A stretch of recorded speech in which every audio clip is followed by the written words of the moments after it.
The Shoemaker and the Elves.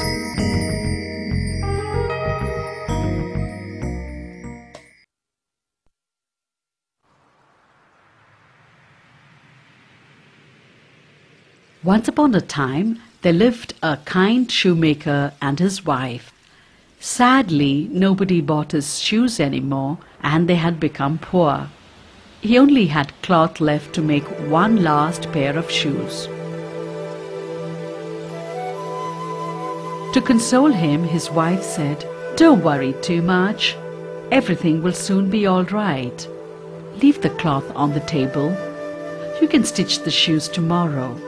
Let us go to bed now."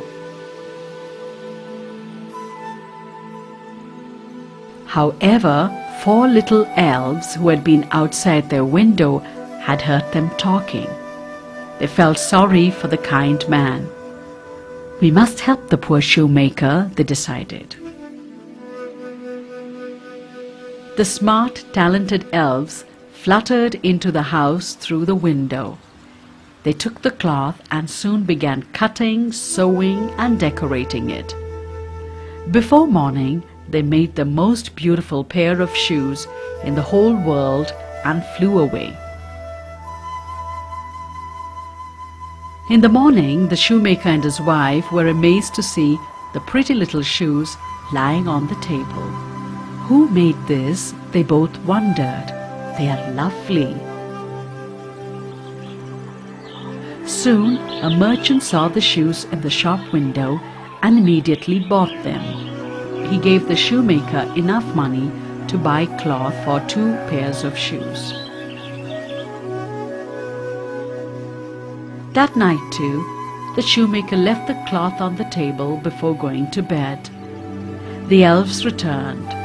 Before sunrise, they had made 2 pairs of shoes that were much prettier. This continued for many more nights. Lovely shoes that the elves made used to wait for the shoemaker every morning. The shoemaker and his wife were puzzled. "I wonder who our friends are," they said. "We must thank them for their kindness."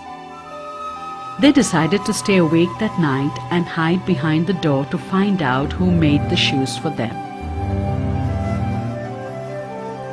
As they waited, they saw the elves fly in, laughing, singing, and quickly stitching the shoes. "How lucky we are!" exclaimed the shoemaker once the elves had left. "We must give them something in return." The wife suggested, "Their clothes were torn. Let us make tiny clothes for them." They both worked hard to make the best clothes, including the cutest pair of shoes for the friendly elves, and left them on the table the next night. When the elves came, they were thrilled to see their new clothes. They danced and sang in happiness and flew out of the window, never to return again. The shoemaker continued to make the best shoes in town and sold them. He and his wife never forgot the kind elves who had helped them in their time of need.